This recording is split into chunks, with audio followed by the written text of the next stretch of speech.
When Alpha King Aldrich was forced into an arranged marriage with Lady Celeste, supposedly the plainest woman in the neighboring kingdom, he expected a meek, forgettable bride who would give him heirs and stay out of his way.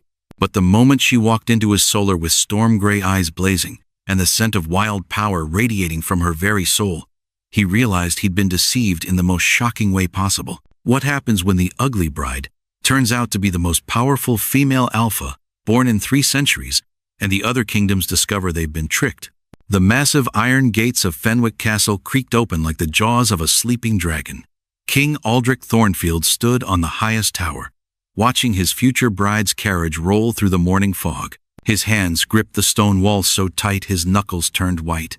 Today, everything would change forever. The wind carried strange scents from the mountains, pine needles, fresh snow, and something else he couldn't name, something that made his wolf pace restlessly inside his chest. Aldrich had ruled the northern wolf packs for 8 long years, but he'd never felt this nervous before a battle. And marriage, he decided, was definitely a kind of battle. Your Majesty. Captain Gareth climbed the tower steps, his boots echoing against the stone. The old soldier's face looked troubled. We've received word from the mountain road. Aldrich turned away from the window. Speak quickly, Gareth. I can see the dust from her carriage already. Bandits attacked the Astorian group last night. 3 men dead, 2 wounded. But Gareth paused, scratching his gray beard. The strange part is, witnesses say a woman fought them off, not the guards. A woman from inside the carriage. Impossible. Aldrich frowned. Lady Celeste was raised in a convent. The marriage documents clearly state she's never even held a sword. That's what makes it strange, Your Majesty. The surviving bandits fled telling wild stories about a woman who fought like a demon possessed. Gareth shook his head. Probably just scared men making up tales to save their pride. But Aldrich's wolf stirred uneasily. Something about this didn't feel right. The marriage contract had been very specific about Lady Celeste Ashford. Plain face, quiet voice, gentle hands that had never known violence. Perfect for a king who needed heirs but didn't want complications. The sound of horses' hooves on cobblestones echoed from the courtyard below. Aldrich straightened his shoulders and adjusted his crown. Time to meet his fate. Bring her to the Great Hall in 1 hour, he commanded. I want to see this bride for myself. Down in the courtyard, the Astorian carriage looked like it had been through a war. Deep scratches marked the wooden sides, and one wheel wobbled dangerously. The driver's arm hung in a makeshift sling, and the horses stamped nervously, still spooked from their ordeal. But it was the silence that bothered Aldrich most. No crying, no frightened sobs from inside the carriage, just quiet. The carriage door opened with a soft click. A brown traveling boot touched the cobblestones first, then a simple gray cloak. Aldrich couldn't see the woman's face yet. Her hood covered everything from her nose up. But the way she moved, that wasn't the careful, hesitant step of a sheltered convent girl. She walked like a hunter. Welcome to Fenwick Castle, Lady Ashford. Aldrich stepped forward, using his most formal voice. I trust your journey wasn't too difficult. The woman's head turned toward him, but she kept her hood up. Thank you, Your Majesty. Though I suspect difficult might be too gentle a word for what we experienced. Her voice surprised him. Not high and sweet like he'd expected, but low and musical, with an accent that sounded more like mountain folk than nobility. And there was something else, a strength in her tone that made his wolf lift its head with interest. I've heard reports of trouble on the road, Aldrich said carefully. Bandits, they tell me. Indeed. She adjusted her cloak, still not lowering her hood. Foolish men who thought a small group would be easy prey. And were they correct? For the first time, she looked directly at him. Even with most of her face hidden, he could see her eyes, the strangest gray he'd ever encountered, like storm clouds right before lightning strikes. No, Your Majesty, they were not. The way she said it made goosebumps rise along Aldrich's arms. This was not the meek convent girl he'd been promised. This woman held secrets that could either save his kingdom or destroy it completely. Rest well, Lady Ashford, he said, stepping back. We have much to discuss before tomorrow's ceremony. As she walked toward the castle entrance, Aldrich caught another whiff of that strange mountain scent. But now he recognized what had been hidden underneath the pine and snow. wild honey, mountain roses, and beneath it all, the unmistakable musk of power. Real power. The kind that could challenge even an alpha king. His wolf began to howl softly, and for the first time in years, Aldrich Thornfield felt afraid, not of battle or death or losing his crown, but of discovering that everything he thought he knew about his arranged marriage was about to be turned upside down. The castle doors closed behind Lady Celeste with a sound like thunder, and Aldrich realized his quiet, boring political alliance had just become the most dangerous thing that had ever happened to him. Lady Celeste's hands shook as she poured water from the wash basin in her guest chamber. The ride to Fenwick Castle had been the longest 3 days of her life, and not just because of the bandit attack. Every mile had brought her closer to the moment when her carefully constructed lies would either save 2 kingdoms or start a war. She pushed back her hood and stared at her reflection in the mirror. Copper-red hair tumbled past her shoulders in waves that caught the candlelight like living flame. High cheekbones, full lips, and those storm-gray eyes that had been both blessing and curse her entire life. Her father had spent years convincing neighboring kingdoms that she was plain, unremarkable, forgettable. If only they knew the truth. A knock at the door made her heart jump. "Enter," she called, quickly pulling her hood back up. A young servant girl stepped inside, carrying fresh towels and a tray of food. "Begging your pardon, my lady, but His Majesty requests your presence in the solar. Says it's urgent." "Now?" Celeste glanced toward the window. The sun hadn't even finished setting. "Very well. Lead the way." The solar was smaller than she'd expected, with tall windows that looked out over the northern mountains. King Aldrich stood with his back to the door, but she could see his reflection in the glass. Strong jaw, amber eyes, and shoulder-length dark hair that he kept pushing back with his fingers. A nervous habit, she realized. So the mighty Alpha King could feel nervous too. "You wanted to see me, Your Majesty?" He turned around, and she felt her breath catch in her throat. The man was even more handsome up close, with the kind of raw strength that came from years of real fighting, not just throne room politics. But it was his eyes that held her attention, bright gold, that seemed to look right through her pretenses. "Please sit." He gestured to a chair by the fireplace. "And you can lower your hood. We're alone now." Celeste hesitated. Once she revealed her face, there would be no going back.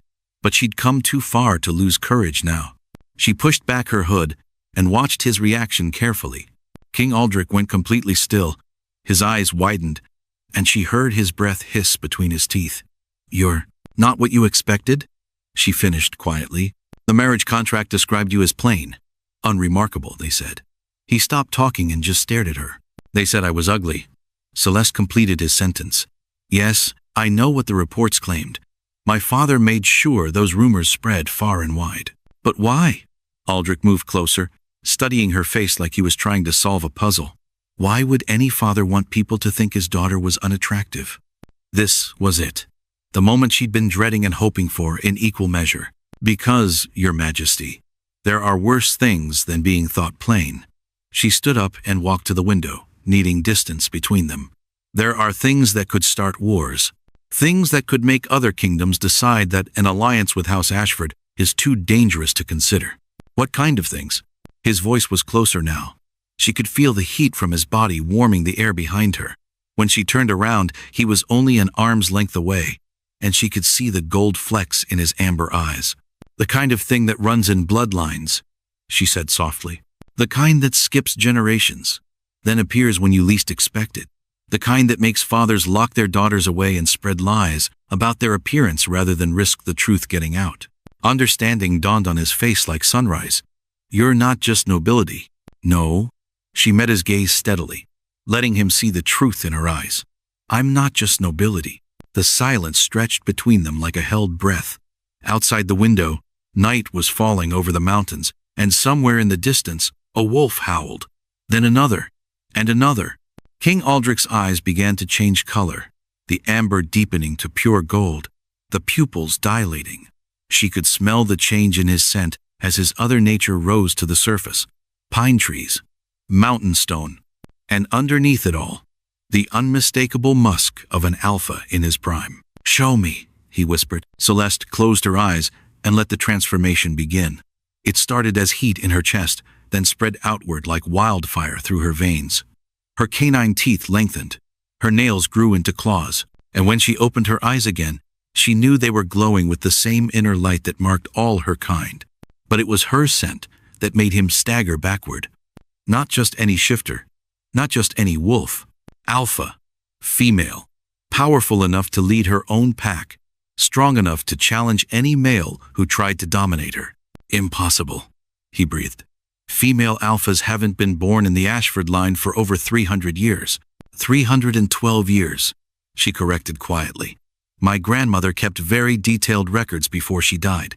She always said the gift would return when it was needed most. King Aldrich ran his hands through his hair, pacing back and forth like a caged animal. Do you understand what this means? If the other kingdoms discover we've been deceived about your nature, they'll claim the marriage contract was signed under false pretenses, Celeste finished. They'll have grounds to declare the alliance invalid. And House Grimwald has been looking for any excuse to move against the mountain passes. This could mean war. Yes. She straightened her shoulders, meeting his stare without flinching. It could. But it could also mean something else entirely. Which is, it could mean that instead of gaining a weak political bride, you've gained the strongest ally your kingdom has ever known. She stepped closer, letting her alpha nature rise to match his. It could mean that our children will carry the bloodlines of two of the most powerful shifter houses in the Northern Territories. It could mean that instead of managing a timid wife, you'll have a true partner who can fight beside you, rule beside you, and help you build something greater than either of our kingdoms has ever been alone. The golden glow in his eyes intensified. She could feel his wolf responding to hers, recognizing her not as prey or possession, but as an equal. As something he'd been searching for without even knowing it. And what if I don't want a partner? He asked quietly. What if I just wanted a simple marriage that wouldn't complicate my life? Celeste smiled, and for the first time since arriving at the castle, it was completely genuine. Your Majesty, I think we both know it's far too late for simple. The massive wooden doors of the throne room crashed open with a thunderous bang that made every noble jump. Queen Celeste burst through, her wedding dress torn and muddy, blood dripping from a gash on her arm. Behind her stumbled three of the kingdom's most important messengers, all looking like they'd been through a war. Your Majesty, the first messenger gasped, falling to one knee. The mountain passes. They're blocked. Giant boulders rolled down during the night. No one can get through from the east or west. Aldrich shot up from his throne, his wolf senses immediately picking up the scent of fear and lies mixed together. Something wasn't right. Those passes had been clear when his scouts checked them yesterday morning. Celeste's eyes met his across the room, and he saw something flash in them. Not fear, but recognition, like she'd been expecting this news. How convenient, Lord Brennan drawled from his position near the window. The new queen arrives, and suddenly our kingdom is cut off from the outside world. His cold smile didn't reach his eyes. One might think this was planned. The second messenger, a young woman with dirt streaked across her face, stepped forward. There's more, Your Majesty. Strange wolves have been spotted in the northern forests, bigger than our scouts. Their scent is wrong, like they don't belong to any pack we know. Celeste moved closer to the throne, her limp barely noticeable but enough to show she was hurt worse than she let on. These wolves, she said carefully, did they attack anyone? No, my lady. They just watched, like they were waiting for something. Aldrich's mind raced. Blocked passes, strange wolves, a new queen who seemed to know more than she was saying. The pieces didn't fit together in any way that made sense. Unless, Captain Gareth, he called out. Double the guards on all walls. Send riders to check every possible route through the mountains. But even as he gave the orders, Aldrich knew they wouldn't find any open paths. Someone had trapped them in their own kingdom, and his new wife was somehow part of it. That evening, Celeste found him alone in his private study, staring at maps of the surrounding territories. She'd changed out of her ruined wedding dress into simple clothes that made her look more like a warrior than a queen. You have questions, she said, closing the door behind her. I have a kingdom full of questions, Aldrich replied without looking up from the maps. Starting with why you don't seem surprised that we're suddenly under siege. She sat down across from him, wincing slightly as she moved her injured arm. Because this isn't the first time it's happened to my family. Now he looked up, Her storm-gray eyes held secrets that made his wolf pace restlessly. 3 years ago, my younger brother was supposed to marry the daughter of House Grimwald. The night before the wedding, our castle was surrounded by unknown wolves. The passes were blocked. We were trapped for 2 weeks. She traced a scar on her wrist that he hadn't noticed before. When the siege finally ended, my brother was dead, and the marriage alliance was broken. Aldrich felt ice form in his stomach. You think someone is trying to break our alliance the same way? I think someone wants to make sure this marriage never really takes hold. If we're isolated long enough, the other kingdoms will assume we've been weakened. They'll find excuses to attack. She leaned forward, her voice dropping to a whisper. But there's something else you need to know about my family. Something that might explain why we keep being targeted. Before she could continue, a howl echoed through the castle walls. Not the sound of their own wolves, but something wilder, more dangerous. Both of them rushed to the window. In the courtyard below, a massive wolf stood in the moonlight. Its fur was silver-white, and it was easily twice the size of any wolf Aldrich had ever seen. Around its neck hung a collar made of black metal that seemed to absorb the moonlight. Impossible, Aldrich breathed. Celeste's hand gripped his arm. Not impossible, just very, very bad news. The giant wolf lifted its head and howled again. This time, answers came from the forest. Dozens of howls from dozens of throats. The castle was surrounded. What is that thing? Aldrich demanded. Celeste's face had gone pale. That's a dire wolf. They went extinct 200 years ago. Except, she swallowed hard. Except my grandmother used to tell stories about a secret group that kept some alive. Used them as weapons.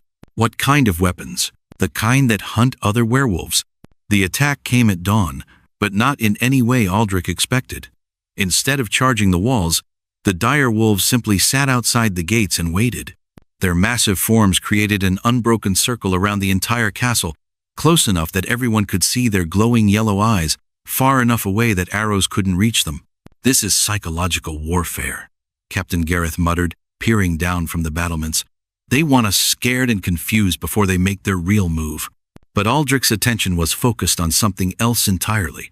In the great hall, Celeste was surrounded by a group of the castle's servants, and they were all talking in urgent whispers. When she saw him approaching, she quickly sent them away. What was that about? He asked. Just making sure everyone has enough food and water, she said too quickly, in case this siege lasts longer than we hoped. It was a reasonable explanation, but something in her tone made his wolf suspicious. He was about to press her for more details when a commotion erupted near the main gates. Your Majesty, a guard came running. There's someone at the gate. Says he has a message for the Queen. They rushed outside to find a man standing just beyond arrow range. He was tall and thin, wearing a cloak that seemed to shift colors in the morning light. Most disturbing of all, he showed no fear of the dire wolves surrounding him. Queen Celeste, of House Ashford, he called out, his voice somehow carrying clearly across the distance. I bring greetings from your uncle, Lord Marcus Ashford. Celeste went rigid beside Aldrich. I don't have an uncle named Marcus, she whispered. The mysterious messenger smiled, and even from far away, they could see his teeth were too sharp to be human. He says to tell you that your family's debt must be paid. The wolves you see around you are just the beginning. Surrender yourself, and your new husband's kingdom will be spared. What debt? Aldrich shouted back. The debt of blood and magic, young king. House Ashford has been borrowing power for generations. Now the price has come due. Celeste stepped forward, her hands clenched into fists. Tell my so-called uncle that House Ashford pays its own debts. We don't hide behind threats and monsters. The messenger laughed, a sound like breaking glass. Such brave words from a little wolf who still doesn't understand what she really is. He turned to leave, then paused. You have until sunset to reconsider. After that, we take what we're owed by force. As soon as he disappeared into the forest, Celeste grabbed Aldrich's arm. We need to talk. Now. Privately. Back in the study, she began pacing like a caged animal. Everything I told you about my family was true, but it wasn't the whole truth. I'm listening. The Ashford line isn't just noble. We're descended from the first werewolves, the ones who could change at will instead of just during the full moon. But that power came with a price. She stopped pacing and faced him. Every generation, One member of the family has to serve as a guardian. They give up their human life to protect ancient magical barriers that keep certain things locked away. Aldrich felt his world tilting. What kind of things? Dire wolves were just the beginning. There are creatures out there that feed on werewolf magic. Things that could wipe out entire packs if they ever got free. Her voice cracked slightly. My grandmother was the guardian for her generation. She died when I was 12, maintaining a barrier in the northern mountains. And now they want you to take her place. Yes. But here's the thing they don't know. I'm not the only one with guardian blood. My cousin Elena was supposed to be chosen, but she ran away 3 years ago. That's when they started targeting my family, trying to force us to produce a replacement. A new howl echoed outside, but this one was different. Smaller, more desperate. They rushed to the window again and saw something that made Aldrich's blood run cold. A young woman was running across the courtyard, chased by 3 of the dire wolves. She was fast, but not fast enough. The wolves were gaining on her. "Open the gates!" Celeste shouted to the guards below. "Your Majesty, it could be a trap," Captain Gareth called back. "That's my cousin Elena," Celeste replied, already running for the stairs. "And if she's here, it means she's ready to fight." The rescue happened in a blur of motion.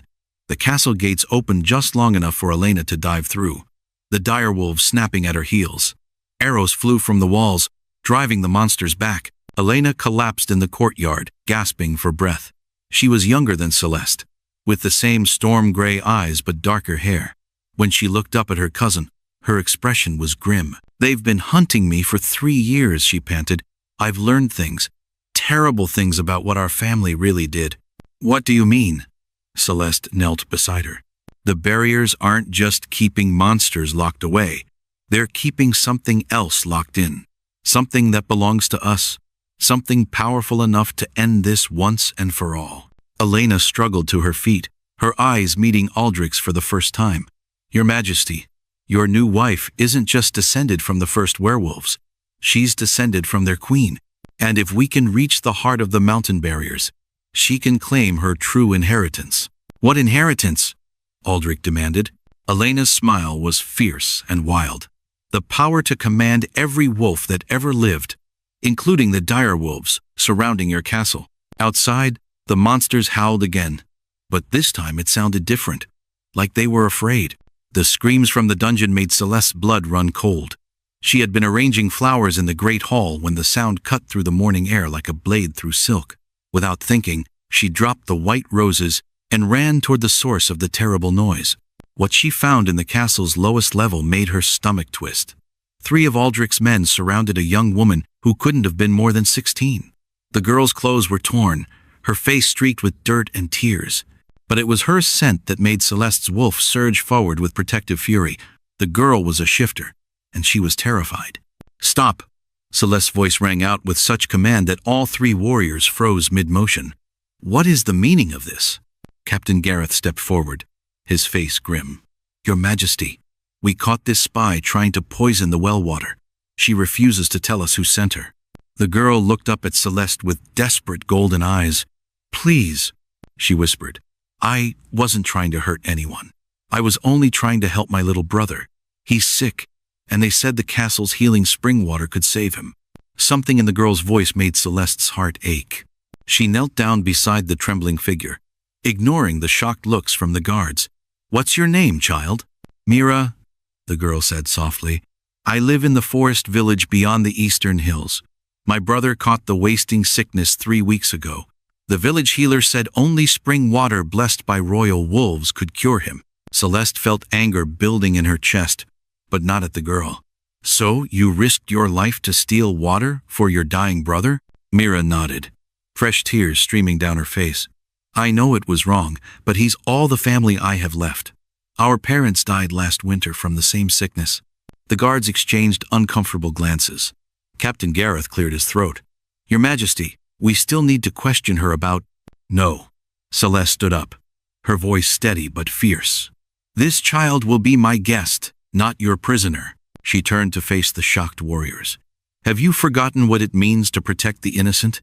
This girl isn't a spy. She's a sister fighting to save her brother's life." One of the younger guards stepped forward.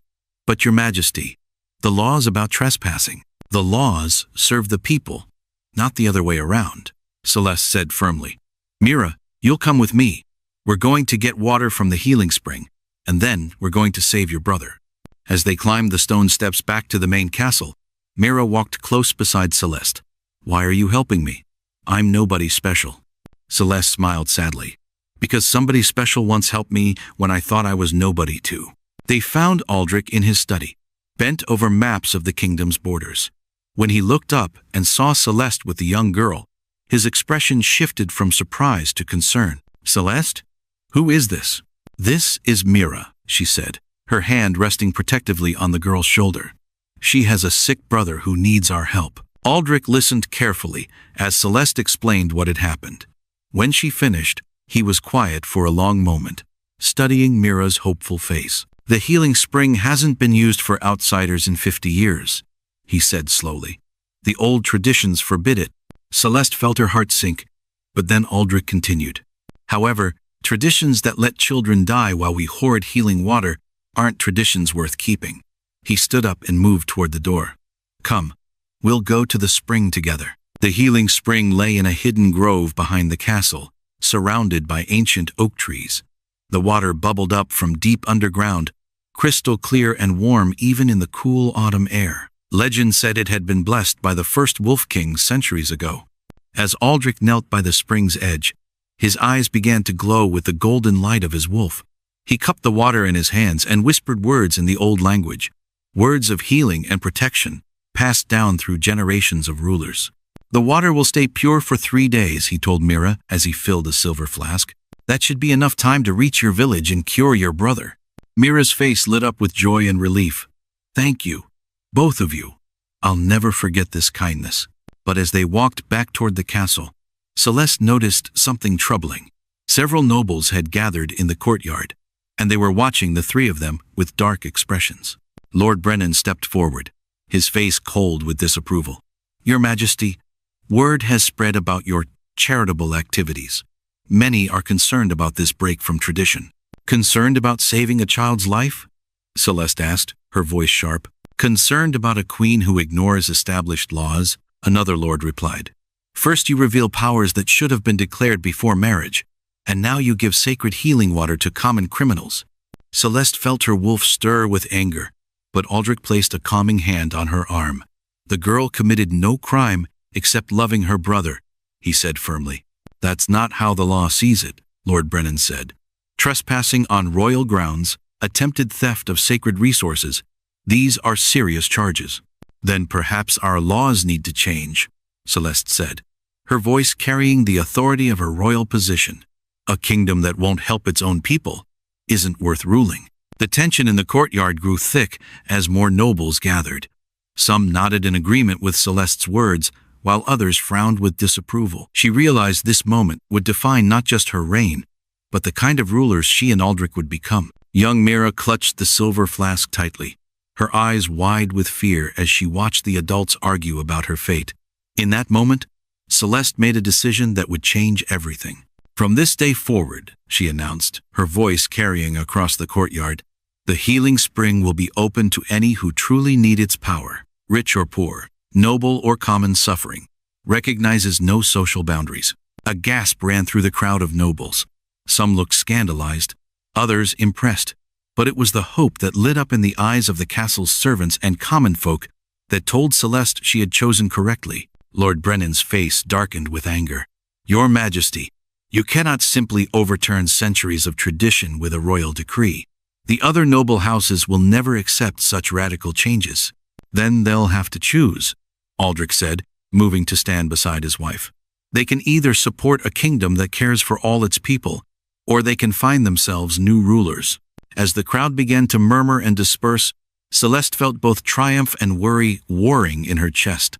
She had won this battle for Mira and her brother, but she could sense that larger conflicts were coming. The question now was whether their kingdom would unite behind their new vision of leadership, or tear itself apart in the struggle between old traditions and new hopes. The attack came at midnight, when the castle slept under a blanket of winter stars. Celeste woke to the sound of steel clashing against steel, echoing through the stone corridors. Beside her, Aldrich was already moving, pulling on his clothes with the swift efficiency of a warrior king. "Stay here," he commanded, but Celeste was already reaching for her own weapons. "Not a chance," she replied, strapping a silver dagger to her thigh. "We rule together, we fight together." They rushed through the castle halls, their bare feet silent on the cold stones. The sounds of battle grew louder as they approached the main courtyard. Through an arrow-slit window, Celeste saw the terrifying truth. At least 30 masked warriors had surrounded the castle, their weapons gleaming in the moonlight. "Lord Brennan," Aldrich growled, his wolf scent mixing with barely controlled rage. "This has his stench all over it." They burst into the courtyard to find chaos. Castle guards fought desperately against the invaders, but they were badly outnumbered.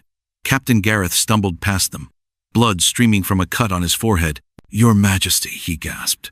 "They're not trying to take the castle, they're trying to capture the Queen." Celeste's blood ran cold. This wasn't a random attack. It was a trap designed specifically for her. Before she could react, a voice rang out across the battle. "Surrender the false queen, and no more blood will be shed tonight." The fighting paused as everyone turned toward the main gate. There stood Lord Brennan, flanked by warriors from 3 different noble houses. His face was twisted with righteous anger and political ambition. "You have brought shame upon this kingdom with your deceptions," he called out to Celeste. "Marriage contracts built on lies, traditions thrown aside like garbage, sacred healing waters given to common thieves. Enough." Aldrich stepped forward, his eyes blazing with golden wolf fire. "You dare attack your sworn king?" "I attack no king," Brennan replied smoothly. "Only the foreign sorceress who has bewitched him with unnatural powers. Once she is removed, you will return to being the strong leader this kingdom needs." Celeste felt sick as she realized the depth of Brennan's plan.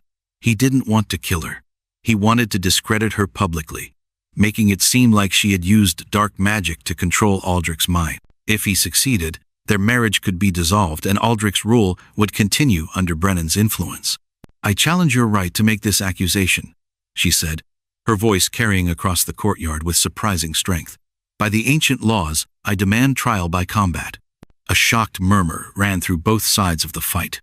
Trial by combat was an old tradition, rarely used in modern times. If Celeste won, her accusers would be proven wrong by the gods themselves. If she lost, "You cannot fight in your condition," Brennan said with a cruel smile. "Everyone can smell it on you. You carry the king's air. A pregnant woman cannot engage in trial by combat." Celeste's heart stopped. She had suspected for weeks but hadn't been certain. Now, in the worst possible moment, her secret was revealed to everyone. She saw Aldrich's expression shift from rage to protective terror as the reality hit him. "Then I will fight in her place," Aldrich declared, drawing his sword. "No," Brennan shook his head. "The accused must fight for herself, or accept judgment. Those are the laws you both claim to respect so much." Celeste looked around the courtyard at the faces watching her.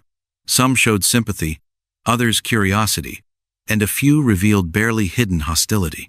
She thought about young Mira, probably home by now, nursing her brother back to health with the blessed water. She thought about all the other people who needed their help, people who would suffer if the old harsh ways returned. "I accept the challenge," she said firmly. "Celeste, no!" Aldrich grabbed her arm. "You could lose the baby. You could lose everything." She looked into his desperate eyes and smiled sadly. "If I don't fight, we lose everything anyway. At least this way, we have a chance."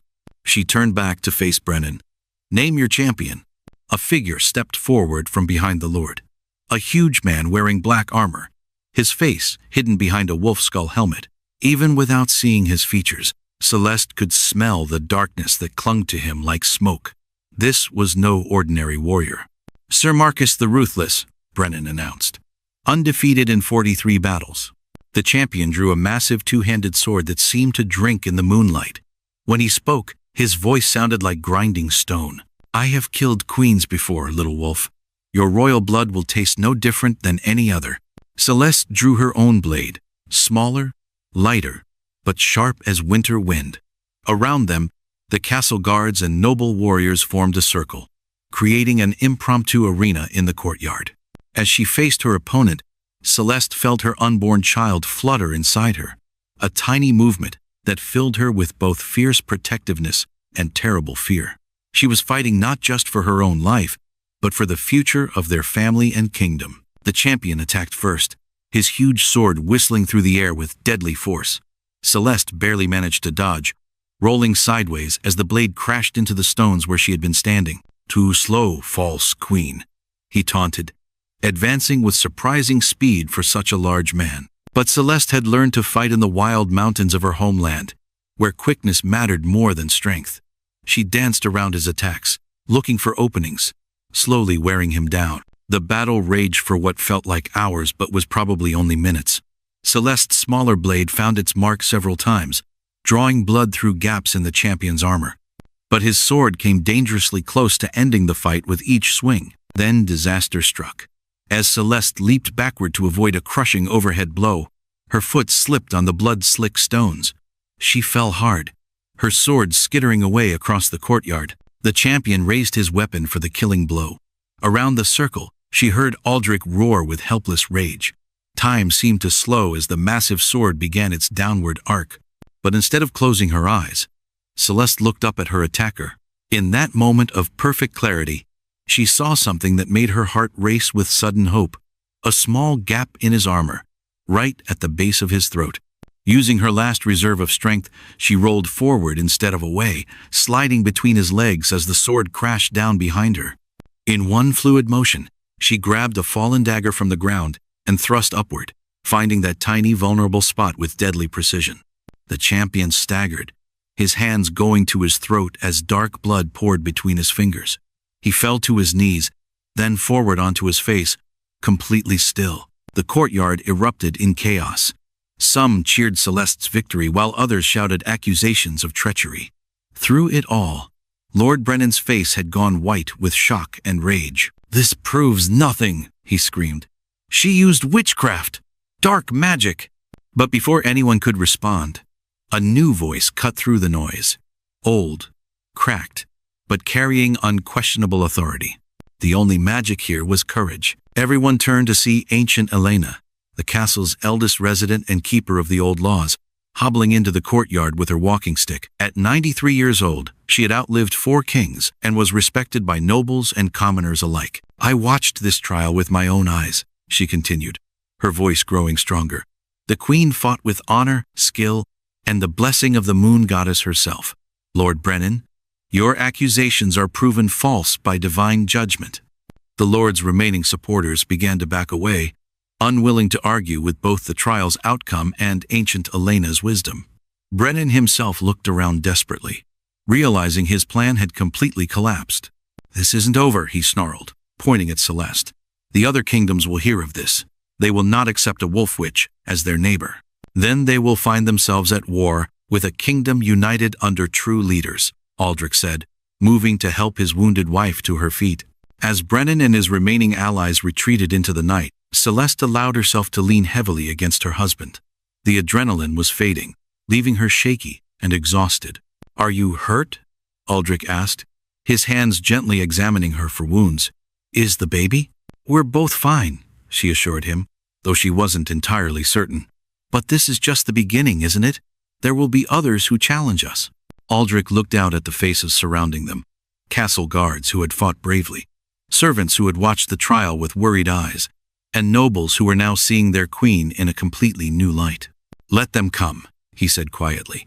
"Tonight proved that we're stronger together than anyone imagined." As dawn began to break over the castle walls, painting the sky in shades of gold and pink, Celeste wondered what new challenges the coming days would bring. The trial was won, but the real battle for their kingdom's future was just beginning. The great bell tower cracked like thunder, splitting down the middle as Celeste's scream of rage shattered the ancient stone. Below in the courtyard, 300 wolves from rival packs surrounded the castle, their howls demanding her death. "They want to execute me for lying about who I am," Celeste whispered, her hands shaking as she watched the army below. Blood dripped from her palms where her claws had cut deep. "Aldrich, they're going to tear me apart." The morning sun cast long shadows across the battlements, but those shadows seemed to move on their own. Enemy wolves crept closer with each passing minute. Their leader, a massive black wolf with silver eyes, stood on his back legs, and shifted into human form. "Queen Celeste!" the man shouted, his voice carrying across the stone walls. "I am Commander Voss from the Eastern Kingdoms. You have broken the sacred laws of marriage contracts. Come down now, or we will come up and get you." Aldrich pulled his wife behind the thick stone wall, his own wolf clawing to get out and fight. "We can run. My fastest horses are in the stable. We could reach the northern borders before nightfall." "No." Celeste's voice grew stronger, like steel being forged in fire. "I'm tired of running from what I am. I've spent my whole life hiding my strength because people told me it was wrong. Because they said women should be weak and quiet." She walked to the tower window, her red hair flowing behind her like a battle flag. The pendant around her neck caught the sunlight, sending sparkles across the stone floor. For the first time since the enemy arrived, she smiled. "You know what's funny, Aldrich? My father told everyone I was ugly because he thought my beauty would cause wars between kingdoms. But he never realized that my real power would cause an even bigger war." Below, more wolves arrived every hour. The black commander shifted back into wolf form and began circling the castle walls, looking for weak spots to attack. His pack spread out like a dark river, covering every escape route. "There are too many," Aldrich said, counting the enemy forces. "Even with our best fighters, we're outnumbered 5-1. Celeste turned from the window, her storm-gray eyes now glowing with golden light. "Then we don't fight them with numbers, we fight them with truth." She began walking toward the door, her footsteps echoing in the stone chamber. Aldrich grabbed her arm, his face pale with fear. "Celeste, what are you doing?" "Something I should have done years ago," she replied, pulling free from his grip. "I'm going to show them exactly what kind of queen I really am." The great doors of the castle swung open with a boom that silenced every wolf in the courtyard. Celeste stepped out alone, wearing a simple white dress that made her look like an angel of war. Her bare feet made no sound on the cold stones. Commander Voss shifted back to human form, his massive body towering over her. "So, the Lion Queen finally shows herself. Do you have any last words before we carry out your sentence?" "Just one question," Celeste said, her voice carrying clearly across the silent courtyard. "Are you really here because I lied about being weak? Or are you here because you're terrified of what happens when women stop pretending to be powerless?" The commander's face twisted with anger. "You broke the law. Marriage contracts must be honest about bloodlines and abilities. You deceived an entire kingdom." Celeste laughed, the sound ringing off the castle walls like silver bells. "I deceived no one about my bloodline. I am exactly who I said I was, Lady Celeste Ashford, daughter of the Mountain King. The only thing I hid was that I refused to be small just to make you feel big." Her body began to glow with silver light, and the air around her shimmered like heat waves. Every wolf in the courtyard took a step backward, even the commander. "You want to see what you're really dealing with?" Celeste asked, raising her arms toward the sky. "Let me show you what happens when a female alpha stops apologizing for her strength." The transformation that followed was unlike anything anyone had ever seen. Instead of the usual painful shifting, Celeste's change flowed like water, like moonlight made solid. Her wolf form was enormous, silver-white with eyes like burning stars. She was twice the size of any female wolf in the known world, and her howl shook the very mountains. But she didn't attack. Instead, she sat calmly in the center of the courtyard, her massive head tilted as she studied the enemy pack with ancient wisdom. Commander Voss shifted back to wolf form, preparing to leap at her throat. But his own pack members began backing away, whimpering in submission to the power radiating from this impossible queen. "I could kill every one of you right now," Celeste said, her wolf voice carrying clearly in their minds. "But I won't, because a true alpha protects, she doesn't destroy. A real queen builds up her people, she doesn't tear them down." She stood on her powerful hind legs, towering over even the largest male wolves. "I am Celeste Ashford Thornfield, Queen of the Northern Kingdoms, Alpha of Alphas, and daughter of the ancient bloodline that ruled these mountains before your great-grandfathers were born. I bow to no one, I apologize to no one, and I will never again pretend to be less than I am just to make others comfortable." The silver light around her grew brighter, and one by one, the enemy wolves began to lower their heads in submission. Even Commander Voss found himself unable to maintain eye contact with those blazing star eyes.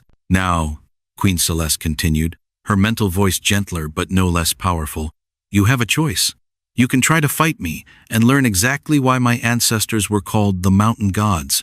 Or you can return to your kingdoms and tell them that the age of weak queens is over. 2 months later, Queen Celeste sat in her private garden, gently rocking her newborn son, while humming an ancient lullaby her grandmother had taught her. The baby's tiny fingers wrapped around her thumb, and she marveled at how something so small could make her feel so completely happy. He has your stubborn chin, Aldrich said, settling onto the stone bench beside them. His arm wrapped around his wife's shoulders, and he pressed a soft kiss to her temple. And definitely your powerful lungs. The whole castle heard him demanding breakfast this morning. Celeste laughed quietly, careful not to wake the sleeping infant. Poor little prince. He has no idea he's going to grow up in a world where his mother changed everything just by refusing to hide who she was. The garden around them bloomed with late summer flowers, roses and lavender that filled the air with sweet scents. Butterflies danced from bloom to bloom, and somewhere in the distance she could hear the sound of children playing in the village below. Do you ever regret it? Aldrich asked, his voice thoughtful. The confrontation with Commander Voss, I mean. You could have been killed. Never, Celeste replied immediately. That day I finally became who I was always meant to be. Besides, she added with a mischievous grin, you should see the letters I've been getting from other kingdoms. Apparently, quite a few princesses and queens are tired of pretending to be helpless flowers. 3 young women approached the garden gate, their faces bright with excitement. They wore traveling clothes and carried small bags, clearly having journeyed far to reach the castle. Your Majesté, the tallest girl said, curtsying respectfully. I am Princess Elena from the southern kingdoms. These are my friends, Lady Sarah and Lady Maria. We've come to ask if you might train us. Celeste's eyebrows rose with interest. Train you in what exactly? How to be strong like you, Sarah blurted out, her cheeks red with embarrassment. How to stop apologizing for being smart and fast and powerful. How to be the kind of women who change the world instead of just decorating it. The baby stirred in Celeste's arms, opening sleepy blue eyes that were already sharp with intelligence. She looked down at her son, then back at the 3 hopeful young women. Being strong isn't about never being afraid, she told them gently. It's about doing what's right even when you are afraid. It's about protecting others, not just proving how powerful you are. We understand, Elena said eagerly. We want to learn how to be leaders, not just wives. How to make decisions that help our people, not just look pretty at royal dinners. Aldrich squeezed his wife's hand. What do you think, my queen? Ready to start a revolution? Celeste stood carefully, the baby secure in her arms. I think the revolution already started the day I walked into that solar and decided to be myself instead of what everyone expected me to be. She turned to address the 3 young women, her voice carrying the same quiet authority that had faced down an army of enemy wolves. If you truly want to learn, then welcome to the Northern Kingdoms. But understand this, I won't teach you how to be me. I'll teach you how to be the strongest, truest versions of yourselves. The world doesn't need more copies of Queen Celeste. It needs the first Princess Elena, the first Lady Sarah, the first Lady Maria. As the sun set over the mountain peaks, painting the sky in shades of gold and pink, Celeste felt a deep sense of completion. Her son would grow up knowing that both men and women could be strong. These young women would return to their kingdoms and change them from within. The old ways of keeping women small and silent were crumbling like autumn leaves. You know what the best part is? She whispered to Aldrich as they walked back toward the castle, their little family complete and their future bright with possibility. What's that?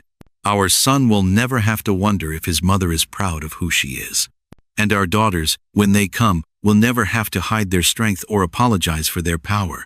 She paused at the castle door, looking back at the garden where 3 young revolutionaries were already deep in conversation about changing their world. The ugly bride they thought they were getting? She never existed. But the powerful queen they got instead? She's going to make sure no girl ever has to pretend to be less than she is ever again.